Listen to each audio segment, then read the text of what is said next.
Mister वीरा सिंह, मैं सुनील तुम्हारे साथ हूँ। ये मोहन मेरे साथ है। देवराज तुम्हारे छोटे भाई की मौत का जिम्मेदार नहीं है, उसकी बहन का होने वाला पति है। इसलिए तुम्हें उसको 9-2-11 करना चाहिए। मार डालो उसे। मारने के लिए उसके घर जाना पड़ेगा। तो क्या इनविटेशन कार्ड दूं? चलो दे दिया समझो, अब तो आ जाओ, काम तमाम कर दो। देवराज के घर में घुसना कोई हलवा है क्या? कल उसकी बहन की सगाई है, रात को पार्टी है, सारा गांव वहां पर मौजूद होगा। तुम अपने आदमी भेज देना, उनका ख्याल मैं रखूंगा। उसे नींद में ही उड़ा डालेंगे, सोते सोते सुला देंगे। तुम मेरे आदमियों को पहचानोगे कैसे? उन सबको लाल गमछा डालने के लिए कह देना। अगली बार जब तुम्हें कोई फोन करके बुलाए, अकेले मत आना जैसे अपनी गर्लफ्रेंड से मिलने आए हो, मारे जाओगे। चल भाग यहाँ से। बिना पूछे एडवाइस देने की क्या जरूरत है? एडवाइस बिना मांगे ही दी जाती है जानी। और जब जाती है तो बहुत दूर तक जाती है। अब चलो।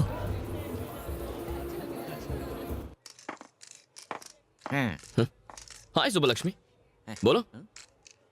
पार्टी के लिए तैयार हो रहे हो? बाढ़ में जाए पार्टी, मुझे कोई इंटरेस्ट नहीं है।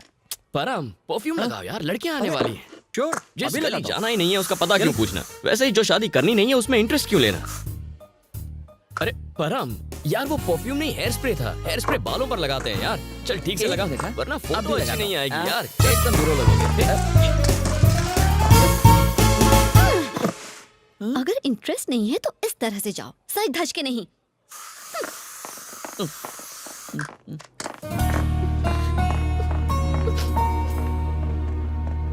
हे, तुमने उसके साथ क्या किया? इससे पूछने का क्या मतलब है? क्यों बे, तूने उसके साथ क्या किया? लगता है तुम भी अपने बाप की तरह लोगों को चूना लगाने में लगे हो। इसके बाप ने कौन सी तोप चलाई थी? इसके बाप ने नहीं, इसके बाप ने पीछे कर्जा छोड़कर मर गया। उसने उतार तो दिया। हाँ उतार दिया, 300 करोड़ का दान करके। 300 करोड़? तुम्हारा बाप माफिया में था जो इतना कर्जा लिया था? पता नहीं कितने परिवारों को तबाह किया होगा जो ये सड़क पर आ गया। फकीर बन के कैसा लगा होगा? फुक्कड़ कहीं का, अमीर से गरीब होके दिमाग की बत्ती गुल हुई ना। एक्चुअली कर्ज उतार कर मुझे बहुत संतुष्टि मिली। संतुष्टि? एक अलग ही तरह की खुशी मिली। खुशी?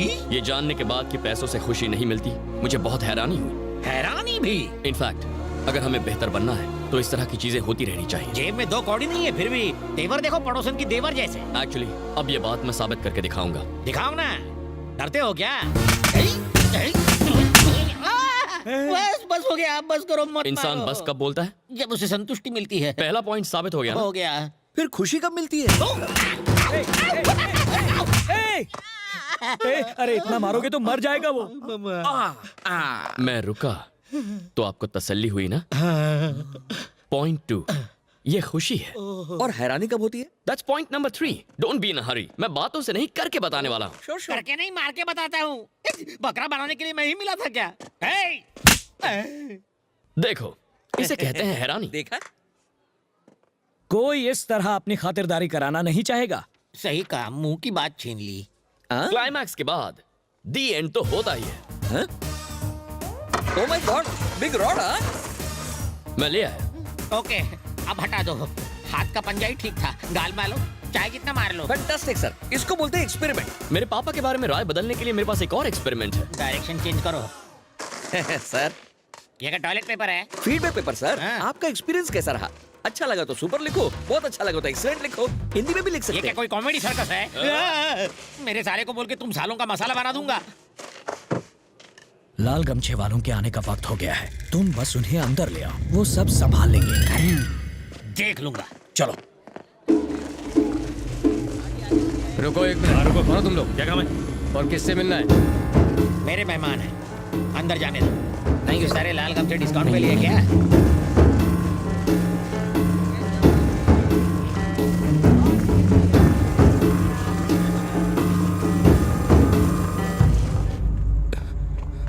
विनय, मुझे मर जाने दो। तुम क्यों मरने लगे? मरेगा तो वो बनी। लव बर्ड्स, बेचारे, देखो कैसे मुंह लटकाए खड़े। So sad. तुम क्या प्यार का मजाक उड़ा रहे हो? ये इतनी परेशानी में और तुम हंस रहे हो? परेशानी है तो यहाँ से भाग क्यों नहीं जाते? उससे पहले जीजाजी के लोग मुझे मार देंगे। पूरा गांव उनका है। और अगर पार कर भी लिया तो दूसरे गांव वाले मार देंगे। हर कोई तो दुश्मन है। एक तरफ तुम्हारे दुश्मन लड़के को मारेंगे, गांव वाले तुम्हें रोकने में लगे होंगे, उसी मौके का फायदा उठाएंगे। उतने वक्त में खिसक जाओगे।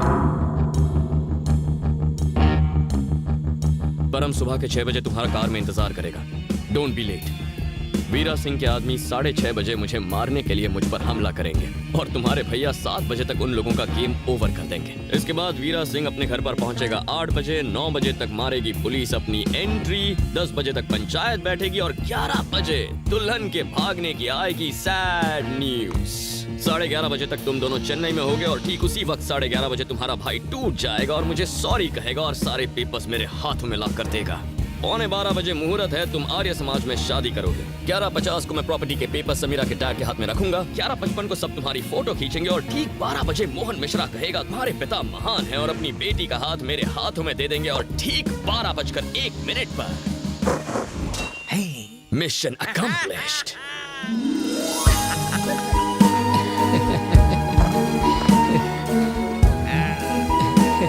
Thank you.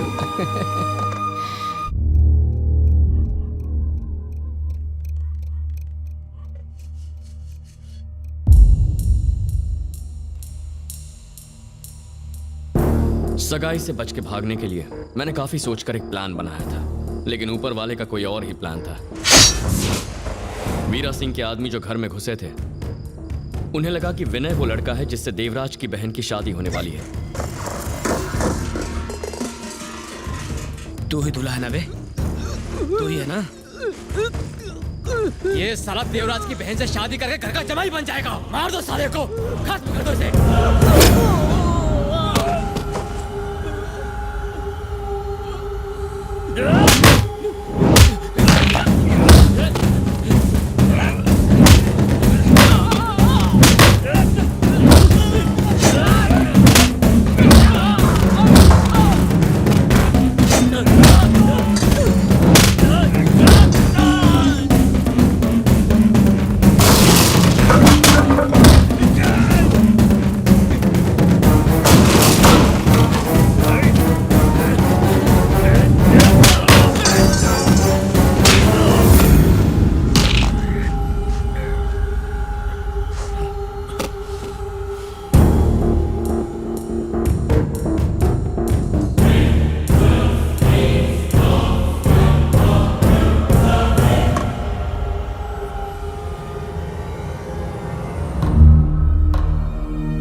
तुझे यहाँ अंदर किसने आने दिया?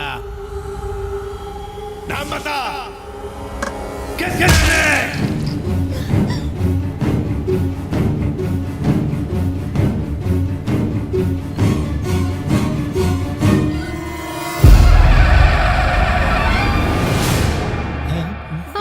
भैया, भैया ये ऐसा काम नहीं कर सकते, ऐसा कुछ नहीं कर सकते, मुझ पे विश्वास करो। देख क्या रहे हो? काट डालो साले को।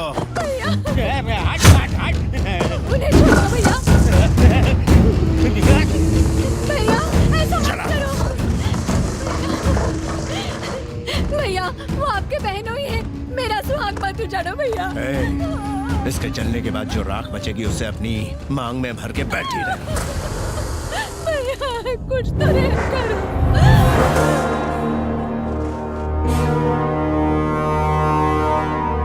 बड़ी तुम जानते नहीं उसने क्या किया? घर के दरवाजे खोल के उसने दुश्मनों को अंदर घुसने दिया। अगर आज वो दरवाजा नहीं खोलता तो कल कोई दीवार तोड़ के अंदर आ जाता।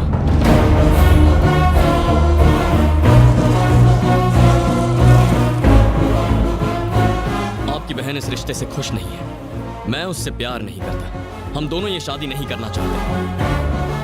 आपकी बहन ये कह नहीं सकती क्योंकि वो डरती है, और मैं कह नहीं सकता क्योंकि मैं मजबूर हूं।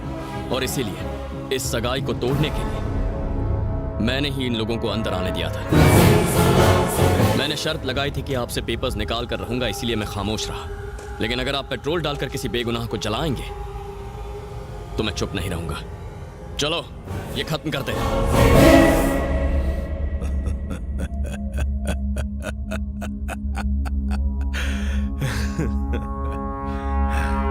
जिस खूंखार हैवान को मैंने अपनी बीवी से 20 साल तक छुपा के रखा था, तू उसे ललकार कर बाहर निकालना चाहता है। बेड़ियां टूटने के बाद क्या होगा ये देखना चाहता है। मैं तुझे जागीर देने वाला था, अपनी बहन का हाथ देने वाला था, लेकिन अब तुझे मार। दो सवाल इंसान के मन में हमेशा उठते हैं, हम क्यों पैदा हुए, हम कब मरेंगे। पहले सवाल का जवाब ढूंढने की जरूरत नहीं, दूसरे का जवाब ढूंढने के बारे में हम सोचते नहीं। जिंदगी और मौत के संघर्ष में मेरा काउंटडाउन शुरू हो चुका था। 1 से 10 तक मैं अकेला खड़ा हूँ। मेरे पास 2 रास्ते हैं, मुझे जवाब देना है 3 लोगों को। 4 हफ्तों पहले मैंने एक चुनौती ली थी। 5000 लोगों से भरा एक गांव, एक गुंडा जिसके 600 सिपाही हैं और जो अपनी बहन की शादी उसकी मर्जी के खिलाफ मुझसे करना चाहता है। 8000 यार्ड की जमीन, हाथ में सिर्फ 9 मिनट का वक्त, 10 मीटर दूरी पर देवराज खड़ा है।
ये क्या हुआ बेटा? कुछ तो बोलो बेटा, तेरे सिवा मेरा है ही कौन? मेरे बच्चे।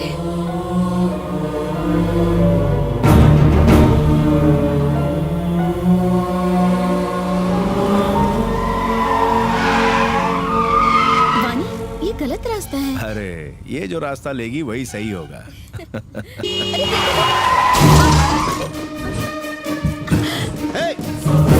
देखिए सर, गलती हो गई, माफ कर दीजिए please. No no, it's all right. नई कार है बेटा, थोड़ा संभाल के चलाना चाहिए। ओहो, बम्पर अटक गया है, जरा पीछे ले। जी जी, मैं करता हूँ। हाँ, तुम यहीं रुको। धक्का दूं? हाँ जी, पीछे जाओ।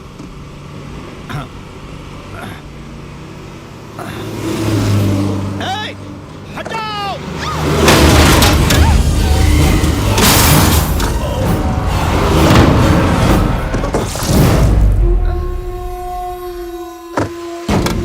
तुम लोग गाड़ी में बैठो और डालो जल्दी जल्दी, कोई बच के जाने ना पाए। लाशों के ढेर बिछा दो, जल्दी जल्दी गाड़ी में बैठो।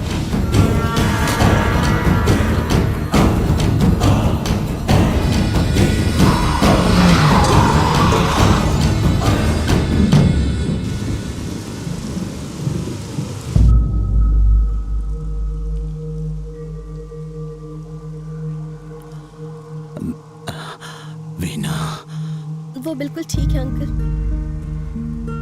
पर आप मेरी वजह से। मैं एम्बुलेंस बुला रही हूँ, हम मुंबई के किसी बड़े हॉस्पिटल में आपको एडमिट करवाएंगे। मेरा यहाँ एक बहुत जरूरी काम बाकी है। आपका जो भी काम है मुझे बता दीजिए। बेटा, वो मैंने एक प्रॉपर्टी अपने दोस्त को बेची थी, किसी ने उस पर कब्जा कर लिया। वो इसी गांव का ही है, मुझे उससे बात करनी है। उसको कहना है कि ये जमीन छोड़ दे। आपने ये जानबूझ के थोड़ी ही किया। पता चलने पर कुछ नहीं किया तो ये चीटिंग होगी, और मैंने कभी किसी को धोखा नहीं दिया। मुझे ऐसा कुछ नहीं करना जिससे मेरे दोस्त को नुकसान हो। मुझे उससे बात करनी है। आपके साथ ये किसने किया है? आप बस नाम बता दीजिए, मेरे भैया यहाँ सब कुछ संभाल लेंगे।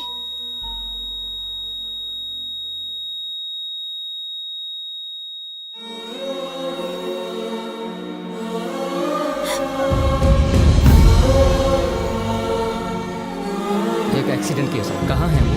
कोर्ट तरफ, मुझे उनका बयान लेना होगा। उनकी हालत बहुत खराब है। पुलिस अगर आपको ले गई दीदी तो दादा हमें जान से मार डालेंगे। जल्दी चलिए।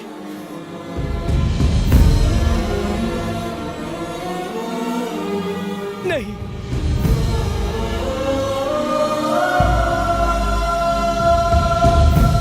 तुम्हारे पापा मेरी वजह से मारे गए, अब मेरे लिए तुम जान मत देना।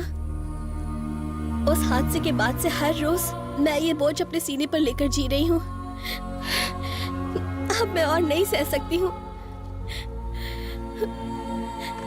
नहीं भैया, इसे छोड़ दो। देवराज, चाकू के वार से कहानी खत्म होती है।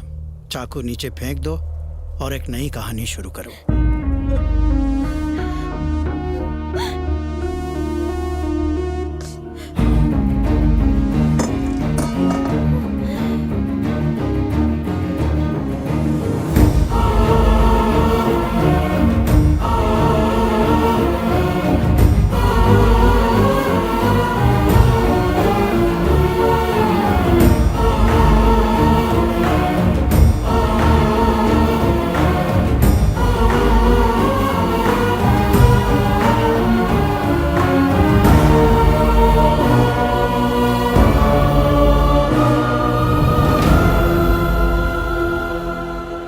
पिता एक नेक दिल इंसान थे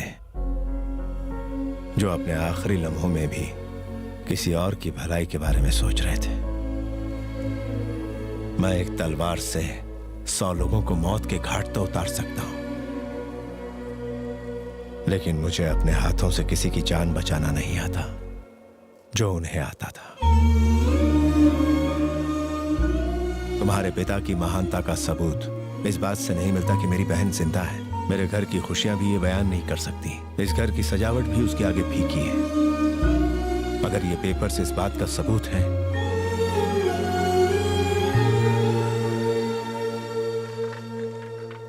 तो रख लो इसे। मैं कोई एहसान नहीं कर रहा, ये तुम्हारा हक है। ये मेरा बड़प्पन नहीं है, बल्कि तुम्हारे पिता की महानता है।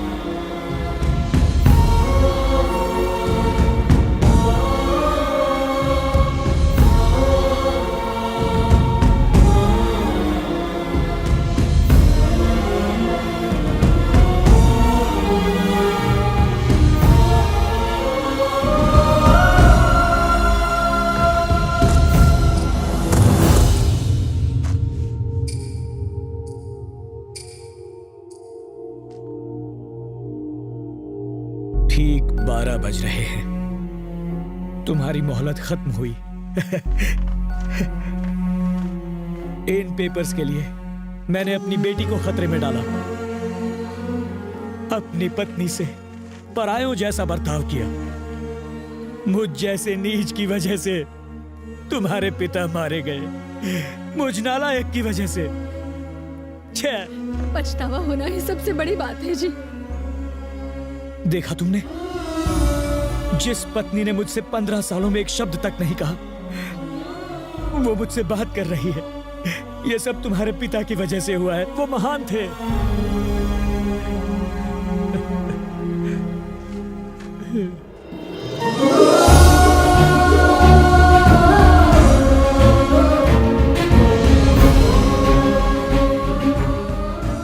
आपने मुझे जन्म दिया पापा। आपने उस लड़की को एक नई जिंदगी दी। जो आदमी आपसे नफरत करता था वो आज आपके गुण गा रहा है। आपने मेरा मिलन उस लड़की से कराया जो मुझे बहुत चाहती है। अगर हम दूसरों का भला करें तो हमारा अच्छा ही होगा।